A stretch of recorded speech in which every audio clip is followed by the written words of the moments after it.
foil here in the back of the cannon. I'm trying to limit the amount of oxygen getting in here. Meanwhile, Ben will use the auger or gunner's worm. He's setting that down the bore to try to fish out any of that debris that could remain from a previous shot. Of course, if that's flaming debris, you want to get that out before you're sending in some more gunpowder. But if Ben found anything today, it would have been historically inaccurate aluminum foil. That's what we wrap our charges in. It's a bit more safe than cotton cloth. But now he's using the wet swab, which is just a wet bit of sheep's wool tacked on the end of a rammer. That's being sent down the barrel to introduce moisture in here to help extinguish anything that might remain. It's also going to create a vacuum when he draws that out. So it removes from the barrel. It's going to be a thunk. That's the sound of that vacuum collapsing and all the air rushing back in, letting us know that it's safe to load in the subsequent charge of powder.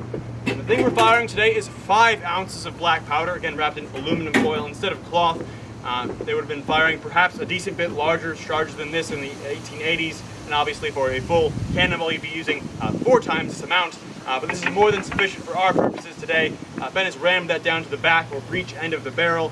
So now the cannon is loaded. I can remove my thumb and we can wheel it up into its firing position against the wall. Now from this point, Ben can start the priming process. The first part of this is to use this brass spike called a gimlet. He's going to send that down the touch hole to open a hole in our charge. It'll expose the black powder so we can actually set the thing off. And from there, he'll be inserting our ignition device. We're using the same technology here that they were in the 1880s, even back to the 1840s. They're called friction primers. They're small brass tubes filled with gunpowder. There's a pin stuck through the top with a friction-sensitive chemical, the very point where those two meet. So when you draw out the pin, it's going to spark. It'll ignite all the powder in the tube, shooting a flame down through the touch hole onto the main charge, giving us our nice big boom. To pull that, Ben is attaching a lanyard.